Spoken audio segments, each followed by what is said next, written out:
Welcome to our English class. Today let us go through the second part of our chapter, The Jungle Air Crash. In the previous classes, we discussed with the three paragraphs in this chapter. Juliane and her mother were flying. It was Lanza, Flight 508. She was going to meet her father. Her father was a professor doing research in the forest. The aeroplane moved among the snow-covered Andes. Everyone in the flight was in a holiday mood. They were flying from Lima to Pucallpa. Suddenly, a heavy storm started to blow. There was lightning too from all directions. The flight was like a toy. Things began to fall. Juliane saw something like fire on the left wing of the aeroplane. Then there was a sudden shaking. Juliane was thrown out of the flight. Now look at the chapter. Please take page number 118. I can remember turning over and over in the air. I remember thinking that the jungle trees below looked like cauliflowers. Then I lost consciousness. ഞാൻ ഓർക്കുന്നു ഞാൻ turning over and over തിരിഞ്ഞുകൊണ്ടാണ് എയറിൽ നിന്നും താഴേക്ക് വീണത്. I remember thinking that the jungle trees below look like cauliflowers. ഞാൻ താഴേക്ക് നോക്കിയപ്പോൾ കോളിഫ്ലവർ പോലെയായിരുന്നു താഴെ കാട്ടിലുള്ള മരങ്ങൾ കാണപ്പെട്ടിരുന്നത്. Then I lost consciousness. പിന്നീട് എനിക്ക് എൻ്റെ ബോധം നഷ്ടപ്പെട്ടു. It was still light when the rain woke me up. മഴ എന്നെ ഉണർത്തിപ്പോൾ വെളിച്ചം വീണ് തുടങ്ങിയിട്ടുണ്ടായിരുന്നു. I was lying under a section of 3 seats turned upside down. 3 സീറ്റുകൾ മറിഞ്ഞു കിടക്കുന്നതിൻ്റെ അടിയിലായിരുന്നു ഞാൻ കടന്നിട്ടുണ്ടായിരുന്നത്. There was no sign of my mother, of any other passengers or of the plane. എൻ്റെ അടുക്കൽ എൻ്റെ അമ്മയോ അല്ലെങ്കിൽ പാസഞ്ചേഴ്സിൻ്റെയോ അല്ലെങ്കിൽ പ്ലെയിനിൻ്റെയോ ഒരു അവശിഷ്ടങ്ങളോ അല്ലെങ്കിൽ അവരാരും എൻ്റെ അടുത്ത് ഉണ്ടായിരുന്നില്ല.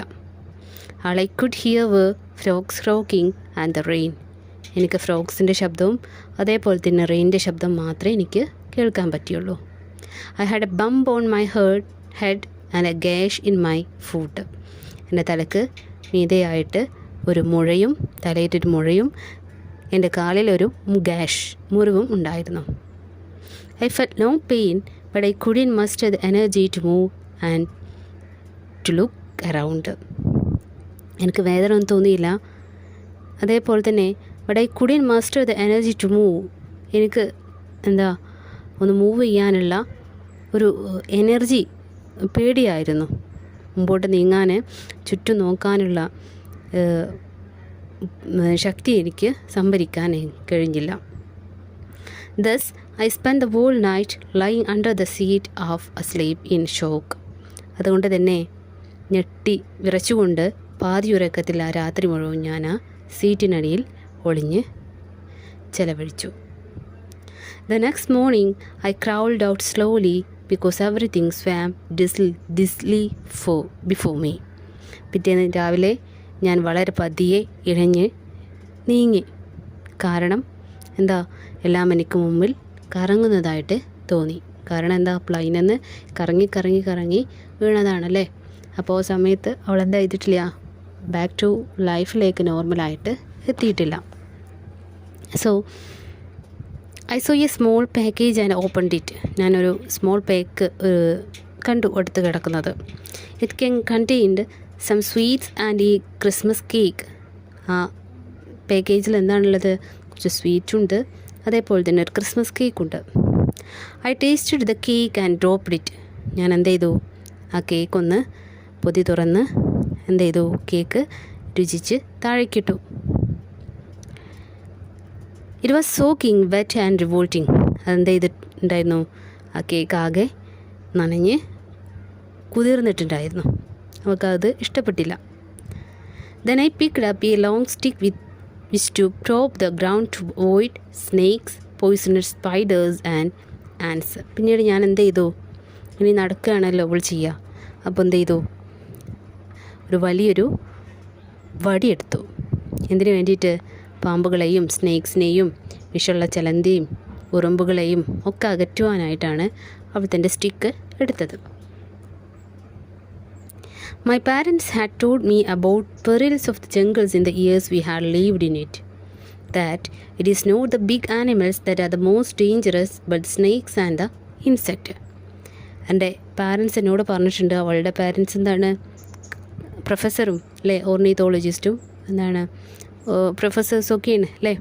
അപ്പോൾ അവളുടെ പാരൻസ് പറഞ്ഞു കൊടുത്തിട്ടുണ്ട് എന്ത്, കാട്ടിൽ താമസിച്ചിരുന്നപ്പോൾ പാരൻസ് പറഞ്ഞിട്ടുണ്ട് കാട്ടിലെ ഡേഞ്ചേഴ്സിനെ കുറിച്ചും അതേപോലെ തന്നെ എല്ലാ കാര്യങ്ങളും അവളുടെ മാതാപിതാക്കൾ പറഞ്ഞു കൊടുത്തിട്ടുണ്ട്.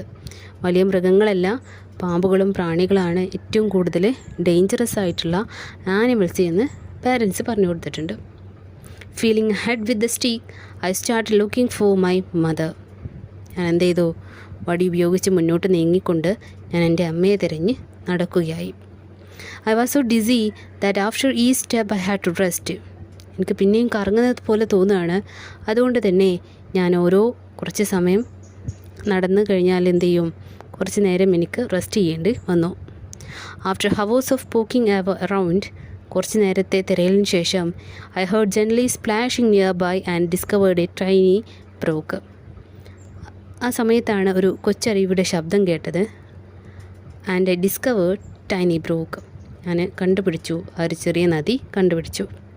My parents impressed on me that when lost in the jungle one should always look for streams and then follow them to larger streams. എന്നെ എൻ്റെ മാതാപിതാക്കൾ പഠിപ്പിച്ചിട്ടുണ്ട്, കാട്ടിൽ വഴി തെറ്റിയാൽ എപ്പോഴും ചെറിയ അരുവികൾ നോക്കി അവയെ പിന്തുടരണമെന്നാണ് എൻ്റെ അമ്മ പറഞ്ഞിട്ടുള്ളത്, പാരൻസ് പറഞ്ഞിട്ടുള്ളത്. ആ ചെറിയ അരുവികൾ പിന്നെ എങ്ങോട്ടാണ് എത്തുന്നത്? വലിയ സ്ട്രീംസിലേക്കാണ്, വലിയ നദികളിലേക്കാണ് എത്തുക എന്നുള്ളത് എൻ്റെ പാരൻസ് പഠിപ്പിച്ചു തന്നിട്ടുണ്ട്.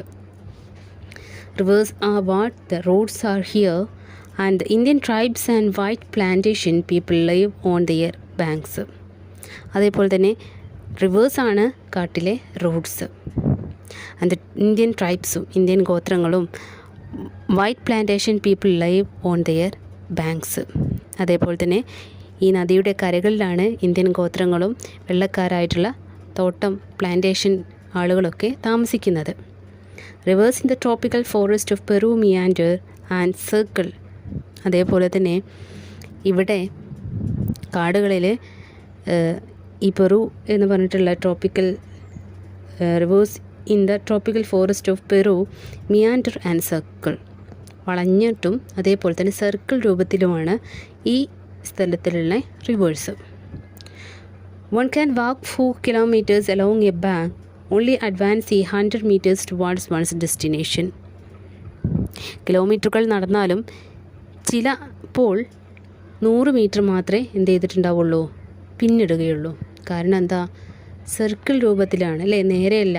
അപ്പോൾ പെട്ടെന്ന് എന്ത് ചെയ്യില്ല, നമ്മളുടെ ഡെസ്റ്റിനേഷനിലേക്ക് എത്താൻ. But I had to stay near on in the stream. എനിക്ക് സ്ട്രീമിനടുത്ത് അരുവിയുടെ അടുത്ത് തന്നെ എനിക്ക് സ്റ്റേ ചെയ്യേണ്ടി വന്നു. Its banks were overgrown with tangled vines. അതിൻ്റെ കരകളിൽ നിറയെ ടാങ്കിൾഡ് വൈൻസാണ്. ടാങ്കിൾഡ് വൈൻസ് മീൻസ് വള്ളികളാണ്. മേക്കിംഗ് എവറി സ്റ്റെപ്പ് അഡേഴ്സ് മീൻസ് പ്രയാസം, ഡിഫിക്കൽട്ടായിട്ട് എനിക്ക് തോന്നി. മുന്നോട്ട് നീങ്ങും തോറും ഡിഫിക്കൽട്ടായിട്ട് എനിക്ക് തോന്നി. Some time I had to wait through the water because huge and rotted tree trunks paired my by. ചിലപ്പോൾ അഴുകിയ വലിയ കൊമ്പുള്ള മരങ്ങൾ എന്നെ എന്ത് ചെയ്തു, എൻ്റെ വഴി തടഞ്ഞു. It was slow going. അതുകൊണ്ട് തന്നെ വളരെ പതിയായിരുന്നു ഞാൻ പോയത്. Nights in jungle are attractive only in films. കാട്ടിലെ രാത്രികൾ സിനിമകളിൽ മാത്രമാണ് രസകരമായിട്ട് തോന്നുന്നത്. In real life they are frightening. യഥാർത്ഥ ജീവിതത്തിൽ എന്താണ് ഫ്രൈറ്റനിങ്, ഭയപ്പെടുന്നതാണ്. There was always rustling somewhere. എപ്പോഴും എന്തെങ്കിലുമൊക്കെ ശബ്ദം ഉണ്ടായിക്കൊണ്ടിരിക്കും. സ്നേക്സ്. ദ വാസ് ഓൾവേസ് ഈ rustling somewhere. Snakes. Something was crawling over my legs. A tarantula. Even the air seemed poisonous by decaying trees. I slept fitfully. യഥാർത്ഥ ജീവിതത്തിൽ എന്താണ് കാട് എന്നുള്ളത് എന്താണ്? ഭയപ്പെടുത്തുന്നതാണ്. എവിടെയും എപ്പോഴും എന്തെങ്കിലുമൊക്കെ എന്ത് ചെയ്യും? ഇല അനക്കം ഇങ്ങനെ കേട്ടുകൊണ്ടേയിരിക്കും. പാമ്പുകളാണോ? എന്തോ എൻ്റെ കാലിലൂടെ എഴുന്നതായിട്ട് എനിക്ക് തോന്നി. ഒരു വിഷച്ചലന്തി. വിഷച്ചലന്തിക്ക് പറയാം tarantula. Even the air seemed poisoned by decaying trees. അതേപോലെ തന്നെ എയർ അടക്കം അല്ലെങ്കിൽ വായു അടക്കം എന്താണ് ഇവിടെ വിഷമുള്ളതായിട്ട് എനിക്ക് തോന്നി. I slept fitfully. ഞാൻ വളരെ സുഖകരമല്ലാത്ത രീതിയിൽ ഞാൻ എന്ത് ചെയ്തു? ഉറങ്ങി. ഓൺ ദ തേർഡ് ഡേ, മൂന്നാമത്തെ ദിവസം, ഐ ഹേർഡ് വൾച്ചേഴ്സ്. ഞാൻ കഴുകന്മാരുടെ ശബ്ദം കേട്ടു. Where there are vultures there are usually bodies. കഴുകന്മാരുണ്ടെങ്കിൽ തീർച്ചയായും അവിടെ എന്തുണ്ടാവും? മനുഷ്യ അല്ലെങ്കിൽ ശവശരീരങ്ങൾ ഉണ്ടാകും. I came upon a piece of airplane fuselage and saw the twisted cables. ഞാൻ കണ്ടു വിമാനത്തിൻ്റെ ചട്ടക്കൂടിൻ്റെ ഒരു കഷ്ണവും ചുറ്റിപ്പിണഞ്ഞ കേബിളും ഞാൻ എന്ത് ചെയ്തു? ഞാൻ കണ്ടു. But I couldn't find no survivors. പക്ഷേ എനിക്കവിടെ എന്ത് ചെയ്തില്ല? വിമാനാപകടത്തിൽ നിന്നും രക്ഷപ്പെട്ട ആളുകളെയൊന്നും കാണാൻ കഴിഞ്ഞില്ല. During the afternoon I heard the noise of aircraft engines. Afternoon ആയ സമയത്ത് എനിക്ക് ഒരു പ്ലെയിനിൻ്റെ ശബ്ദം എനിക്ക് കേട്ടു. I know it was senseless but I yelled. വെറുതെ ആണെങ്കിലും ഞാൻ എന്ത് ചെയ്തു? നിലവിളിച്ചു. Hello, help, over and over again. ഞാൻ എന്ത് ചെയ്തു? പിന്നെയും ഹെൽപ്പ് ഹെൽപ്പ് എന്ന് പറഞ്ഞ് വിളിച്ചു. They must have been quite near though I never saw them and of course they didn't spot me. അവർക്ക് എന്ത് ചെയ്തില്ല? കാണാൻ കഴിഞ്ഞില്ല. അവർക്ക് എന്നെ കണ്ടെത്താൻ കഴിഞ്ഞില്ല. ഞാൻ വെറുതെ ആയി വിളിച്ചത്. Then a noise of planes faded. പിന്നീട് ആ പ്ലെയിനിൻ്റെ ശബ്ദം കുറഞ്ഞു. I was again alone. ഞാൻ പിന്നെയും ഒറ്റക്ക് ആയി. But I was not disheartened. പക്ഷേ എനിക്ക് വളരെയധികം ഞാൻ ഡിസ്ഹേർട്ടൻഡ് ഒന്നും ആയില്ല. I could walk. ഞാൻ എന്ത് ചെയ്തു? നടന്നു. I was not hungry and I could drink from the clear stream. എനിക്ക് വിശക്കുന്നൊന്നുമില്ല. ഞാൻ എന്ത് ചെയ്തു? ആ തെളിഞ്ഞ അരുവിയിൽ നിന്നും